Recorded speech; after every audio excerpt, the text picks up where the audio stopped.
Hey, welcome back to the channel. Thanks for popping in to take a look.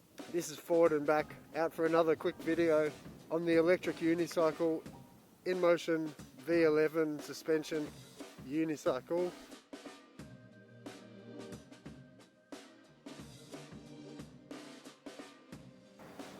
Just got a little bit of running around to do, so I wanted to take the camera and get a little bit of footage. I started to think about, as I was heading out the door, I was thinking what I needed to take, and I guess that made me start to consider doing a little bit of a video on carrying things and carrying a load on your electric wheel. So each wheel has a rating which you need to consider, and that's yourself plus the gear, and leaving a little bit of room up your sleeve for things like a bit of shopping or picking items up is, you know, always a good idea as well. But as I was considering what I was taking and which bag I would take, you know, I remembered when I first started on my electric wheel, and I was really cocky and I got a bit confident. I was heading out on a long commute. You know, within the first 2 weeks I was doing some quite high speeds regularly, and I thought I was pretty good and confident. I had ordered some knee pads and they hadn't arrived just yet, and I was carrying a backpack. You know, one side I had it resting, and then I decided to shift it to the other side, and I sort of swung it around my body, and as I did that, the whole weight shifted, and I ended up with the bag out to the side, and it was just pushing me slowly into the fence. And I was doing 45 kilometers at the time, you know, 45 kilometers per hour, and it was really slow motion crash that I knew was happening, and I didn't know how to stop it because I wasn't experienced enough to realize what I should do and how I should press my weight to correct things. Possibly I should have just dropped the bag, and it could have, because what I didn't realize was that the force of just holding something out with weight was pushing me over to the opposite direction. The weight shifted, and that threw my balance, which pushed me, and I crashed. I still feel it a little bit in my knee. I had to go to emergency department. I knew I'd really had a bad crash, and I had my motorbike helmet at the time, which was a shoey helmet, and I'm so lucky I was wearing that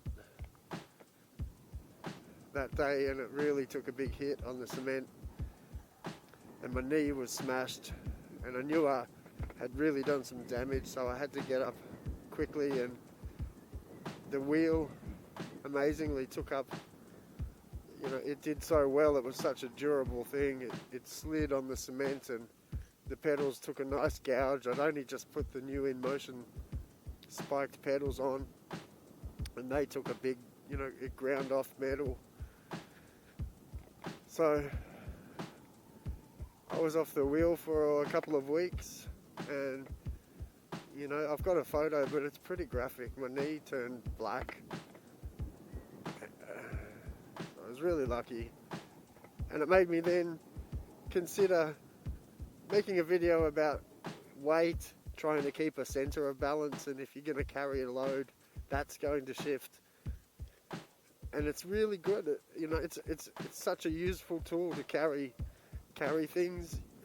I'm always out with the kids, and they can't be bothered carrying their scooters, so I can carry 2 or 3 scooters at a time. You can shift your weight around, and once you get practiced, you can really use it as a bit of a workhorse to get things done. I know there's guys that are buying them to use on the farm, just to run around the farm and use it as a bit of a workhorse to get the jobs done a bit quicker, which is such a good way, I think, to, you know, get around and check your fences if you're a farmer, or you could use it in so many ways. But especially when you're starting out, you might not consider that a backpack and some weight can really affect the way that you balance on the wheel. And then that point made me remember how important it is to have some gear, and then have appropriate gear and good gear. So it made me put some wrist guards on again today, and I think that's also something that you just need to take into you need to listen to your inner voice. You know, sometimes that inner voice just screams out to maybe gear up a little bit more, or put something on, or don't go today, or slow down, or, you know, that inner voice is a really, it's a strong warning signal, and it can really help you out if you start to listen to that and tune into when it's important. And what's the worst that could happen if you listen to that voice and you put on some gear and you don't crash? A little bit hotter that day.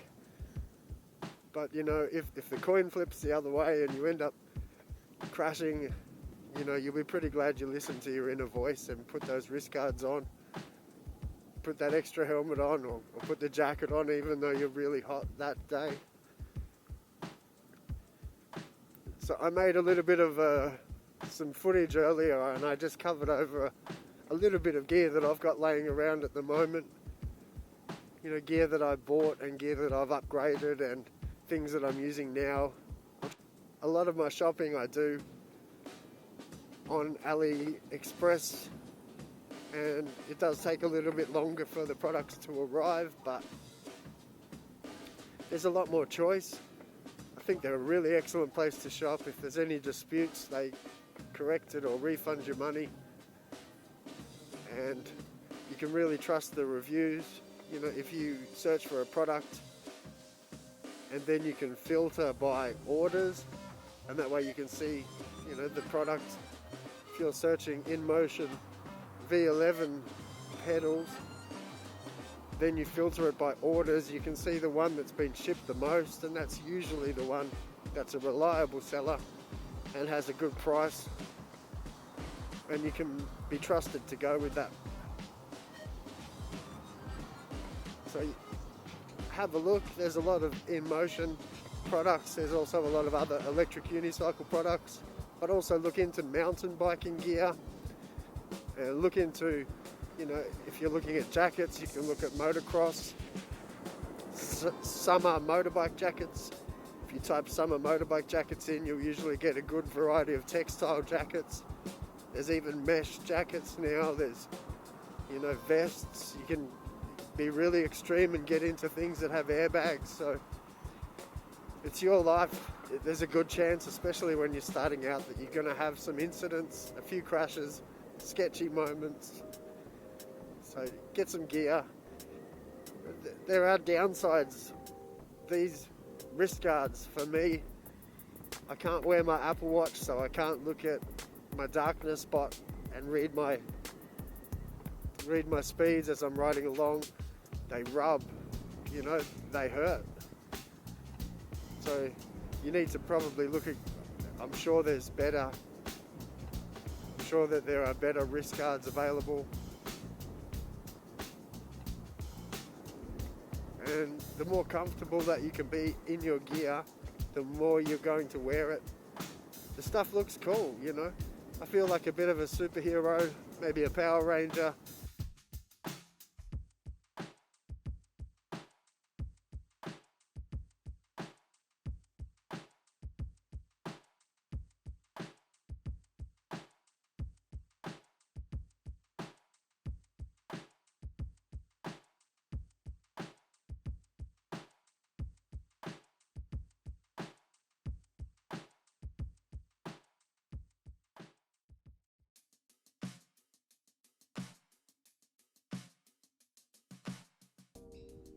Just wanted to take a quick minute to talk about some gear and some safety with the electric unicycle, or with anything electric. I think you really need to consider what gear you're using and what's appropriate for the level of sport that you're doing. So I just wanted to look at my story and what I've got and what I'm using for for my electric unicycle, and what I don't use because it's probably overkill. So you see here, this is one of the best things that I did buy. You know, they're just a brand from AliExpress, and I'll look up a link and I'll try to pop that in the description. These were under $100 Australian, and they're a full shin guard, knee guard. You've also got flashing lights built in, which you can sequence in a couple of different ways. I don't use them as much as I thought I would, but it's a nice feature to have built in. Really comfortable around the back. You can just unclip with a quick release system, which you usually use 2 hands for. They're just hard on this mannequin that I'm using. So that little pin just locks into there, and you can also undo the Velcro to release, but I use that just to fine tune the adjustment, and they work really well. Comfortable, they look good, and no trouble on the electric unicycle at all. And they suit the style, I think. So that's something that I really think is important. You know, you're leaning forward the whole time that you're on the unicycle, and they're going to take the damage. If you can learn to fall on your knees, it's a habit. You definitely have to try to break the habit to put your wrists out. You don't want to use motorcycle boots. You know, there is a lot of gear that I think we consider, and we realize pretty quickly that it's a bit of overkill for what we're doing. So I ride motorbikes, and I started to use, you know, some really nice shoey helmets. I've got a few of those, and realized they're really good for safety. Certified, hot, heavy, you know, possibly for your commute. They're just a little bit of overkill. If you're on a track racing, I can understand. Most people might look at something like this, which is just a little half shell helmet, and it's better than nothing, but you've got no chin support at all. And again, with the unicycle, you're leaning forward. Good chance if you do have a cutout or hit a pothole, you're going to end up face first. And you really want something with some chin support. So you can get a range of helmets now with different support options. This is another AliExpress helmet, which is great. It's lightweight. It does the job. Except one thing I notice, you know, this chin just detaches, so it's a bit of a versatile helmet. And I think that would probably stay on, possibly in a crash. The thing I don't like about these is this strapping. Now, please tell me in the comments if I'm doing this wrong, but the way it's designed, it just seems to come straight down like this. And it offers no way of holding this down. So when you hit the ground, this just tips up. I've seen some videos lately. Straight up, your chin is exposed here.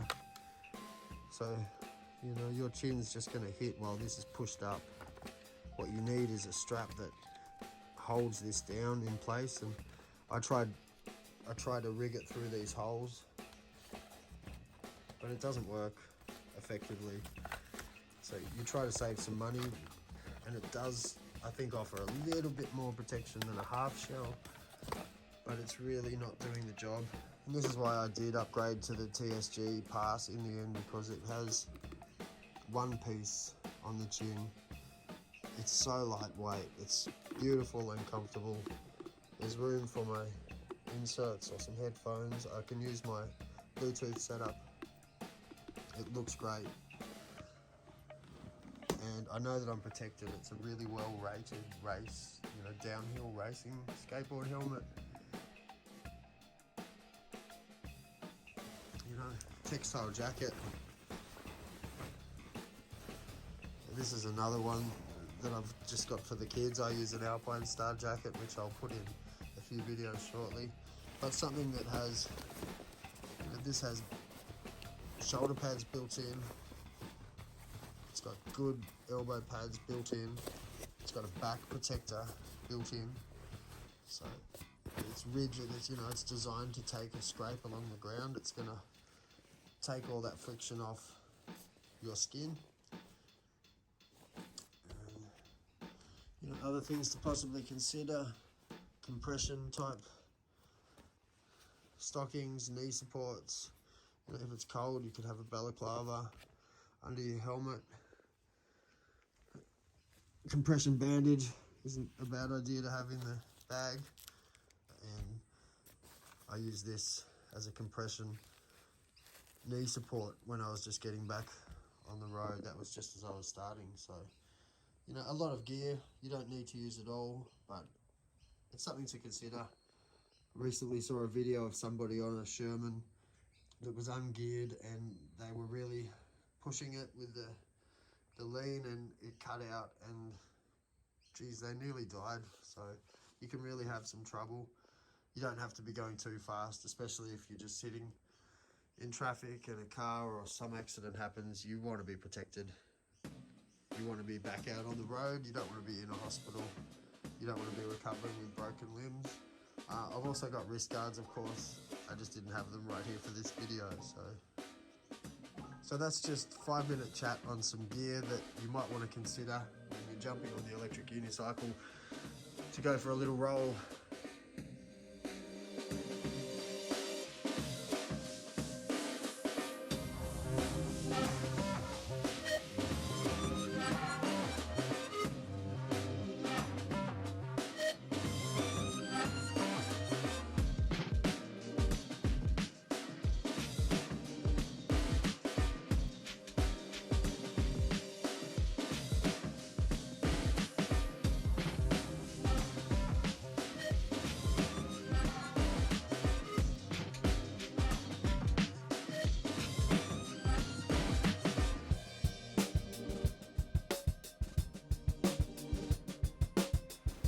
This is Ford and back.